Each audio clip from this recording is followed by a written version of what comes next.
नमस्कार दोस्तों।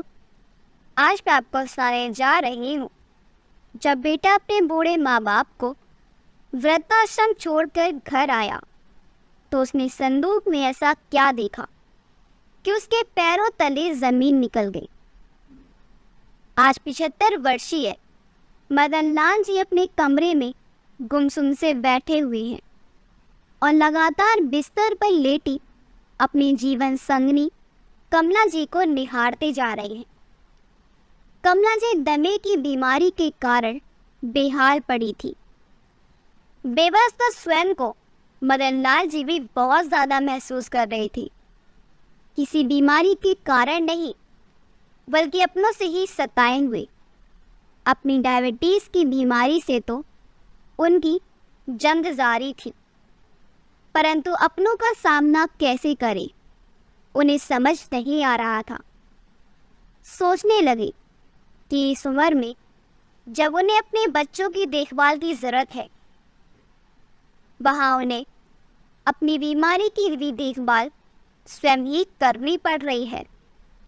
ऐसा नहीं है कि उम्र के इस पड़ाव पर उनका कोई अपना नहीं है। उनका एक ही बेटा दीपक है, जो शादी के 15 साल के बाद उनकी गोद में आया था। और जब तक दीपक बड़ा हुआ तब तक वे दोनों काफ़ी बूढ़े हो चुकी थी। कमला जी और मदन लाल जी अपने बेटे को सीधा पलकों पर बिठाकर रखती थी। उसके मुंह खोलने की देरी होती कि वो उसकी फरमाइश पूरी कर देती थी। दीपक पढ़ाई में शुरू से ही होशियार था। कमला जी ने अपने बेटे की पढ़ाई में दिन रात एक कर दिया। दीपक के सपने बहुत बड़े बड़े थे। मदन लाल जी अपने बेटे के बड़े होने पर भी उसकी शिक्षा में कोई कमी नहीं छोड़ी। दीपक अपने उच्च शिक्षा के लिए विदेश जाना चाहता था। उसकी इस फरमाइश को पूरा करने के लिए उन्होंने अपने गांव की ज़मीन, यहाँ तक कि अपना मकान भी बेच दिया और किराए के मकान में रहने लगे। कुल मिलाकर अपने बेटे की परवरिश में ही उन्होंने सब कुछ गंवा दिया। मदन लाल जी सोच रहे थे कि उनका मित्र उन्हें सलाह दिया करता था कि मदन लाल, कुछ अपने लिए बचा कर रख, सब कुछ लुटा रहा है, बुढ़ापे में क्या रहेगा तेरे पास। लेकिन उन्होंने कभी अपने मित्र की बात को नहीं सुना। हमेशा कहते, मेरा बेटा मेरी असली पूंजी है, मेरा अभिमान है, जो मुझे कभी झुकने नहीं देगा। ये कहते हुए उनका सीना चौड़ा हो जाता। इस बात पर मित्र ने सुझाव देते हुए कहा था कि अगर बेटे को विदेश में पढ़ाना ही है तो उसकी पढ़ाई के लिए बैंक से कर्ज दे दो। तूने तो घर भी बेच दिया है और अब जब आगे बुढ़ापे का समय नज़दीक आ रहा है तो तू तो पूरी तरह से अपने बेटे दीपक पर ही निर्भर हो जाएगा। लेकिन मदन लाल जी ने कहा, हम अपने बेटे की पढ़ाई के लिए बैंक से कोई कर्ज नहीं लेंगे। बच्चों को पढ़ाना तो हर माता पिता का फर्ज होता है। अगर बच्चे खुद चुकाएंगे तो उन्हें लगेगा कि उनके माता पिता ने उनकी पढ़ाई के लिए कुछ नहीं किया। मदन लाल जी को उस वक्त पूरा भरोसा था कि उनका पुत्र हर हाल में उनकी देखभाल करेगा। उनका बेटा बाकी बच्चों की तरह बिल्कुल भी नहीं है। वो हमेशा कहते, मुझे मेरे बेटे पर पूरा भरोसा है। दीपक विदेश से पढ़ाई पूरी करने के बाद पास अपने देश वापस लौटा। वो भारतीय लड़की से ही शादी करना चाहता था। कमला जी और मदन लाल जी ने उसकी शादी उसकी पसंद की लड़की कविता से करवा दी। दीपक ने अपना परिवार बसा लिया। आज वो एक मल्टीनेशनल कंपनी में उच्च पद पर कार्यरत है। अपनी कमाई से उसने एक अच्छा मकान भी खरीद लिया और वही अपने माँ बाबूजी और पत्नी के साथ रहता है, लेकिन वो फिर से विदेश जाना चाहता है और वहीं रहकर अपनी बाकी जिंदगी बिताना चाहता है। अतीत में खोए मदनलाल जी अचानक अपने बेटे बहू की बातचीत की आवाज से वर्तमान में आ जाते हैं। कविता, सारा सामान पैक हो गया ना? ध्यान रखना कुछ छूट ना जाए। माँ बाबूजी के गरम कपड़े जरूर रख देना, और खाने के बाद जो दवाई खाती हैं वो तो बिल्कुल मत भूलना। अरे दीपक, तुम चिंता मत करो, एक एक चीज बड़े ध्यान से रखी है मैंने। और वैसे भी अगर कुछ छूट भी गया तो वो लोग वहीं से मंगा लेंगे, और फिर वहाँ पर बहुत से अन्य लोग भी तो होंगे। कोई चीज़ चाहिए होगी तो माँ बाबूजी उनसे मांग लेंगे। तुम बेसिर पैर की चिंता कर रहे, वहाँ उन्हें कोई तकलीफ नहीं होने वाली। कविता दीपक को चिंतित होता देखकर बोली, ठीक है, हम कल सुबह ही इन्हें छोड़ आएंगे। और वैसे भी 10 दिन बाद की तो हमारी फ्लाइट है। उससे पहले हमें घर का फर्नीचर और बाकी का सारा सामान बेचना भी तो है। इस काम को करने के लिए भी तो समय चाहिए। मदनलाल जी अपने कमरे में बैठे बैठे बहू की सारी बातें दिल पर पत्थर रखकर सुनते जा रहे थे। ये बातें सुनकर उनका दिल बैठा जा रहा था। हालांकि कविता एक सुगढ़ गृहिणी थी और घर को बहुत अच्छी सी संभाल रखा था, लेकिन उसकी नज़रों में हर पल उसके बूढ़े सास ससुर खटकते रहते थे। उनके कारण वो हमेशा परेशान रहती थी और कहती, अभी कुछ ही समय हुआ है हमारी शादी को, अभी से मुझ पर पूरे घर का बोझ लाद दिया है तुम लोगों ने। दिन रात सास ससुर की सेवा करनी पड़ती है। तुमसे शादी करके मेरी जिंदगी खराब हो गई। दीपक उसे समझाने की कोशिश करता तो उस पर ही गुस्सा निकाल देती। आपको क्या पता, आप तो दिन भर घर पर रहते नहीं हो ना। थोड़े थोड़े देर बाद आपके बाबूजी को और आपकी अम्मा को खास तौर पर बना हुआ हल्का फुल्का भोजन, कभी इंसुलिन का इंजेक्शन लगाओ, कभी दवाइयों का ध्यान रखो। मैं तो तंग आ गई इस जिंदगी से। मेरी अपनी भी कोई जिंदगी है या नहीं? मुझे तो ऐसा लगता है मैं तुम्हारी पत्नी बनकर नहीं, तुम्हारी माँ बाबूजी की आया बनकर आई हूँ। इस रोज रोज की बहस से दीपक भी परेशान हो चुका था। एक दिन जब कविता के मायके में शादी थी और उसे अपने पति दीपक के साथ वहां जाना था, कविता ने बड़े उत्साह से अपनी ड्रेस खरीदी और शादी में जाने की तैयारियां की। लेकिन शादी वाले दिन जैसे ही तैयार होने के लिए ब्यूटी पार्लर जाने लगी तो दीपक ने उसे ये कहकर रोक दिया कि पहले बाबूजी और अम्मा के लिए खाना बना दो और उनकी दवाइयाँ निकाल कर रख दो, फिर चली जाना। लेकिन इतना सारा काम करने के बाद यदि मैं ब्यूटी पार्लर जाऊंगी तो तैयार होकर शादी में किस समय पहुंचूंगी? तब तक वो बहुत देर हो जाएगी।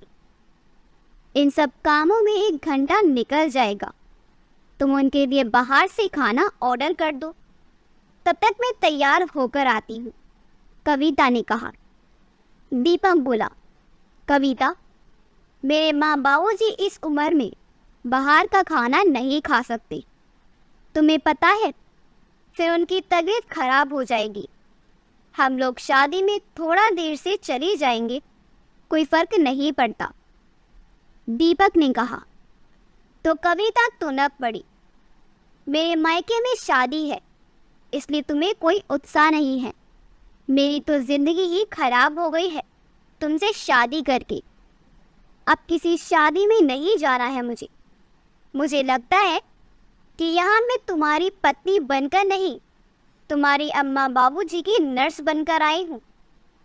क्या केवल अपने माँ पिताजी की सेवा करवाने के लिए ही खुद से शादी की थी तुमने? अपनी बहू की ये बातचीत सुनकर मदन लाल जी और कमला जी को बहुत दुख होता और वो सोचते हैं कि बुढ़ापे में एक इंसान कितना लाचार हो जाता है कि अपने बच्चों से कुछ नहीं कह पाता। उस दिन कविता सचमुच शादी में नहीं गई, रूठ कर बैठ गई। पूरे घर में सन्नाटा पसरा हुआ था। कविता ने खाना भी नहीं बनाया। दीपक उसे मनाने लगा, लेकिन वो मानने को तैयार ही नहीं थी।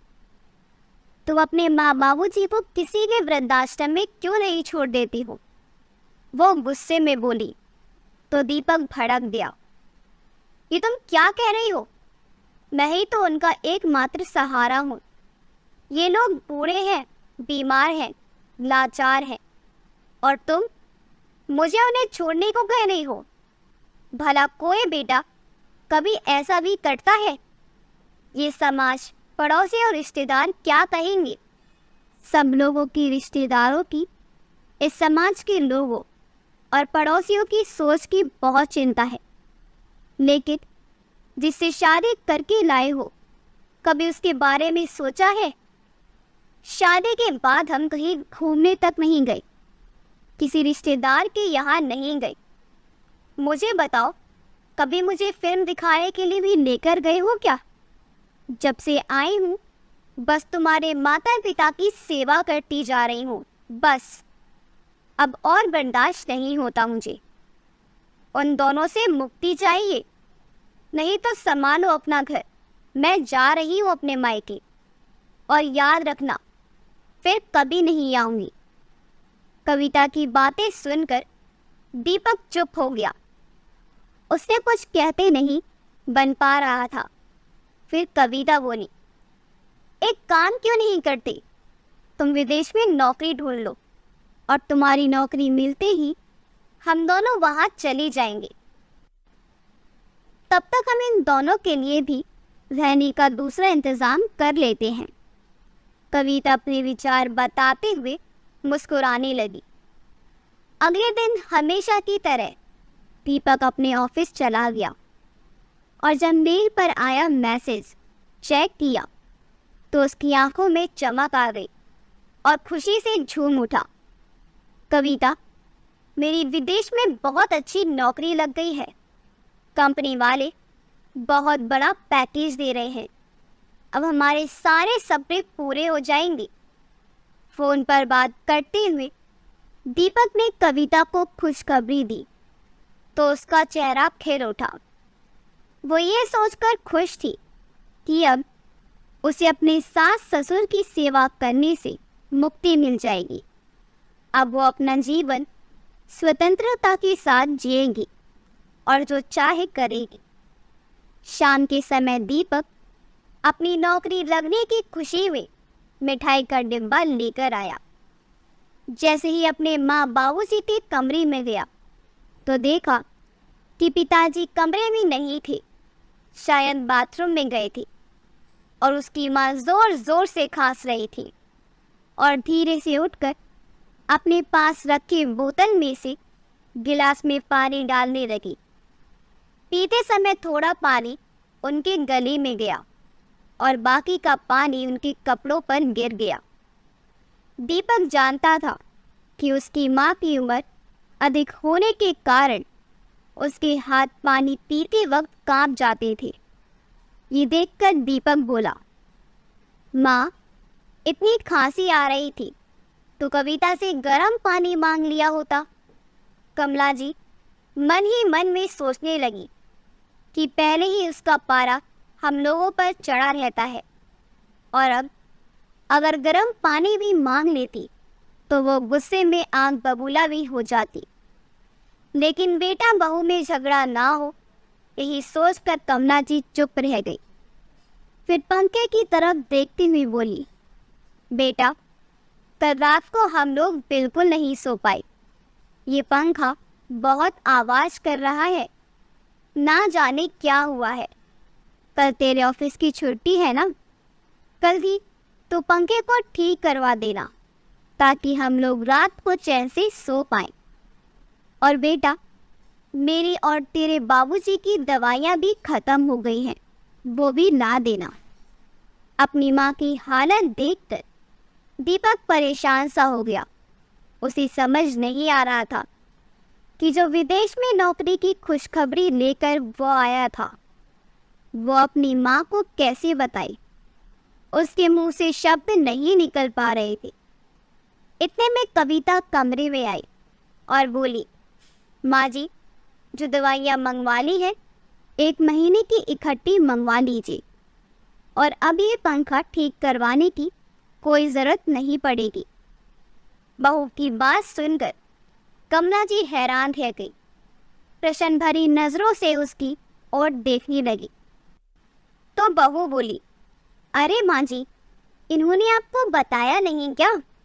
इनकी विदेश में बहुत अच्छी नौकरी लग गई है। बहू की बात सुनकर कमला जी सन्न रह गई।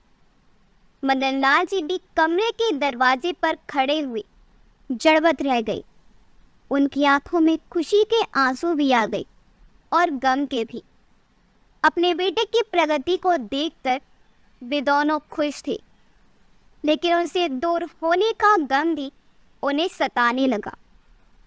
फिर अपने बेटे को ढेरों आशीर्वाद देने लगे, लेकिन फिर 2 से ही पल मदन लाल जी बोले, लेकिन बेटा, विदेश तो तुम दोनों जा रहे हो ना, हम तो इसी घर में रहने वाले हैं। तो बहू ने ऐसा क्यों कहा कि अब पंखा को ठीक करवाने की ज़रूरत नहीं है? उनकी बात सुनकर कमला जी बोली, अरे आप भी कमाल करती हैं। जो बेटा बहू दोनों विदेश जा रहे हैं तो हम लोगों को क्या यहीं छोड़कर जाएंगे? हमारा बेटा हमारा इकलौता सहारा है, हमें भी तो साथ ही लेकर जाएगा ना। ये बात भी आपको बोलकर समझानी पड़ेगी। इतना सुनते ही दीपक के चेहरे के भाव कहीं गायब हो गई। उसके माथे से पसीना छूटने लगा और सामने खड़ी कविता उसे आंखों से ही आंखों में इशारे करने लगी कि उन्हें आश्रम भेजने के बारे में बताएं। लेकिन दीपक को अपनी बात कहने के लिए शब्द नहीं मिल पा रहे थे।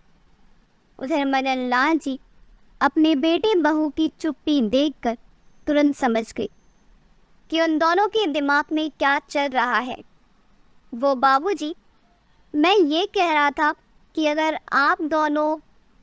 अभी दीपक झिझकते हुए अपनी बात कर ही रहा था कि उसकी बात काटते हुए कविता बोली, अरे तो इसमें घबराने वाली क्या बात है? साफ साफ बता दीजिए कि इन दोनों को अब वृद्धाश्रम में रहना होगा। ये बात सुनकर कमला जी और मदन लाल जी को एक झटका सा लगा। कमला जी को ऐसा महसूस हुआ कि वो अब केवल एक बेजान शरीर है, उनके अंदर से आत्मा किसी ने निकालनी हो। उनका मन तो कर रहा था कि वो चीख चीख कर रो पड़े, लेकिन वो ऐसा करके अपने बेटा और बहू के रंग में भंग नहीं डालना चाहती थी। अपनी पत्नी की व्यथा को समझते हुए मदन लाल जी ने उनके कंधे पर हाथ रखकर उन्हें धीरज बनाया। फिर अपने आंसू छिपाते हुए रूंधे स्वर से अपने बेटे को बोले, अगर विदेश तुम दोनों ही जा रहे हो तो हमें वृद्धाश्रम भेजने की क्या जरूरत है? हमें इसी घर में जैसे तैसे रह लेंगे। मैं भी इतना सक्षम हूँ कि तुम्हारी माँ का ध्यान रख सकूं। लेकिन पिताजी, वहाँ जाने के लिए हमें ये मकान बेचना होगा। देश में छोटे से मकान का किराया भी बहुत ज़्यादा होता है, इसलिए इस मकान को बेचकर जो पैसा मिलेगा उस पैसे से हम विदेश में जाकर अपना मकान खरीद लेंगे। लेकिन आप लोग चिंता मत कीजिए, आप लोगों की जिम्मेदारी हमारी है। हमने आप लोगों का बहुत अच्छे से इंतज़ाम कर दिया है। वहाँ आपको किसी भी चीज़ की कोई कमी नहीं होगी। इतना कहकर बेटा बहू उनके कमरे से चले गए। अपने बेटे बहू की बातें कमला जी और मदन लाल जी को अंदर तक झकझोर गई। मदन लाल जी कहने लगे, अपने माता पिता को वृद्धाश्रम में छोड़कर कितनी अच्छी तरह से जिम्मेदारी निभा रहा है हमारा बेटा। हमारे जीते जी हमसे हमारा ठिकाना ही छीन लिया। विश्वास नहीं हो रहा कि जिस बेटे के लिए हमने सारी जमा पूंजी खर्च कर दी, आज वही बेटा हमें बेघर कर रहा है।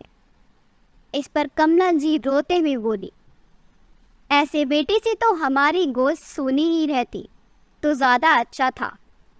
एक बार कम से कम एक बार तो कह दिया होता कि माँ बाबूजी आप भी चलो हमारे साथ, बुढ़ापे में आप हमारे साथ ही रहेंगे।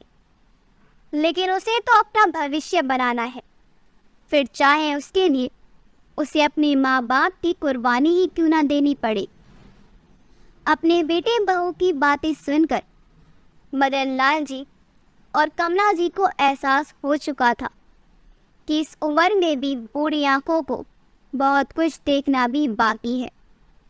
दीपक और कविता को विदेश जाने में केवल 10 दिन ही बाकी थे और कविता ने जाने के लिए पैकिंग शुरू कर दी। घर का सामान निकालते हुए कविता बोली, माँ जी आपने घर में कितना कबाड़ इकट्ठा करके रखा हुआ है, इतना सामान बेचने में तो बहुत समय लगेगा। ये सुनकर कमला जी बोली, बहू ये कबाड़ नहीं है, ये मेरी इतनी सालों की गृहस्थी का सामान है। एक एक चीज को मैंने बड़े चाप से खरीदा था और संजो कर रखा था, जिनके साथ मेरी यादें जुड़ चुकी हैं। लेकिन आज ये सामान तुम्हारे लिए कबाड़ हो गया है। माँ जी आप कुछ भी कहिए, लेकिन ये सामान तो मुझे बेचना ही होगा। ऐसा कहकर कविता पुरानी रखी सभी चीजों को एक कोने में पटकने लगी। उधर दीपक भी मकान बेचने पर लग गया और 2 ही दिनों में उसे एक अच्छा खरीदार मिल गया तो उसने अपनी माँ बाबूजी को वृद्धाश्रम भेजने की पूरी तैयारी कर ली और कविता ने उनका सारा सामान पैक कर दिया। जाते समय कमला जी दिल में दर्द और पीड़ा लिए घर को निहारती जा रही थी। उधर मदन लाल जी सोचने लगे, ऐसी उम्मीद तो हमने अपने बेटे से कभी नहीं की थी, जिसने अपने माँ बाप के बारे में एक पल के लिए भी नहीं सोचा और बेसहारा होने की कगार पर खड़ा कर दिया। क्या बुढ़ापा आने पर इंसान बेकार हो जाता है? जब वो काम करने की काबिल ना रहे तो उसे कहीं भी जैसे भी पटक दो, चाहे वो घर का एक खाली कोना हो या वृद्धाश्रम, सड़क हो या मंदिर। क्यों, क्या वो इंसान नहीं है? गाड़ी में बैठे हुए वृद्धाश्रम की ओर जाती हुई कमला जी अपने पति के झुर्रियों भरे चेहरे की ओर देखती जा रही थी। उनके मन में चलती उथल पुथल और उनके दर्द की आवाज़ केवल कमला जी सुन पा रही थी। इतने में उनके विचार श्रृंखला को भंग करते हुए दीपक ने आवाज़ दी, माँ बाबूजी हम वृद्धाश्रम आ चुके हैं। अपनी बेबसी को दिल के किसी कोने में छिपाकर दंपति बिना अपने बेटे बहू की ओर देखे वृद्धाश्रम में चले गए। घर लौटकर दीपक मकान बेचने के लिए अलमारी से कागजात निकालने लगा। तभी माँ बाबूजी के कमरे से कविता की आवाज़ आई, अरे सुनिए तो, बाबूजी का ये संदूक तो यहीं रह गया। हल है, बरसों पुराने सामान पर भी ताला जड़कर रखती थी तुम्हारी माँ। ताला तोड़कर तो देखो क्या है इसमें। दीपक ने संदूक का ताला तोड़ा और जैसे ही संदूक खोला तो उसकी हैरानी का ठिकाना ना रहा। बचपन की सारी घटनाएं उसकी आंखों के सामने घूमने लगी। संदूक में रखे एक बक्से में उसके छोटे छोटे खिलौने पड़े थे, जिन्हें खरीदने के लिए ना जाने कितनी बार उसके पिताजी ने ओवर टाइम किया था। उसे देखकर दीपक की आंखों में आंसू भर आए। फिर भी हिम्मत करके कांपते हाथों से उसने जो उस बक्से को संदूक से बाहर निकाला, तो दूसरी ओर दीपक द्वारा बचपन में बनाई गई एक तस्वीर थी, जिसमें उसने स्वयं को अपने माँ बाबूजी का हाथ थामे हुए दिखाया था। वो याद करने लगा कि इस तस्वीर को बनाते हुए उसने अपने माँ और पिताजी से वादा किया था कि वह इसी तरह उम्र भर उनका हाथ थाम कर रखेगा। आज मैं स्वयं को शर्म के कारण जमीन में गड़ा हुआ पा रहा था। सबसे नीचे देखा तो कुछ कागजात पड़े थे। उन्हें खोलकर देखा तो देखता ही रह गया। उसे अपने पैरों के नीचे की जमीन खिसकती हुई प्रतीत हुई। उसके बीते हुए बचपन के सारे दृश्य उसके मानस पटल पर दिखने लगी। उसे ऐसा लगा कि जैसे उसके दिमाग की नसें ही फट जाएंगी। अरे क्या हुआ कि तुम्हारे होश ही उड़ गए? सुनते क्यों नहीं? मैं आपसे बात कर रही हूँ। कविता अपने पति के चेहरे की विचित्र भावों को देखकर हैरान थी। आखिर ऐसा क्या हो गया था कि दीपक को कुछ सुनाई देना ही बंद हो गया। कविता ने दीपक के हाथ से वो कागज लिए। उत्सुकतावश वो उन कागजों को पढ़ने लगी, लेकिन उसके हाथ पैर भी सुन्न हो गए। उन पर लिखा था कि आज से 25 साल पहले मदन लाल जी और कमला जी ने दीपक को एक अनाथ आश्रम से गोद लिया था। उसकी हैरानी का ठिकाना ना रहा। तभी दीपक चिल्लाया, मुझसे बहुत बड़ा गुनाह हो गया। लानत है मुझ पर। मेरे जिन माँ बाप ने मेरी सारी खुशियों और इच्छाओं को पूरा करने के लिए अपने जीवन की खुशियों को एक तरफ रख दिया, जीवन के इस पड़ाव पर मैं उन्हें आश्रम में छोड़ आया। मैं तो खुद से नजरें मिलाने के काबिल नहीं रहा। ऐसा कहते हुए दीपक ने अपनी फ्लाइट की टिकट निकाली और उनके टुकड़े टुकड़े कर फेंक दिए। फिर उसने प्रॉपर्टी डीलर को फोन लगाकर मकान बेचने की डील को कैंसिल करने के लिए कहा और बोला, जितना घर जाना होगा मैं भरने के लिए तैयार हूँ, लेकिन अब हमारा मकान नहीं बिकेगा।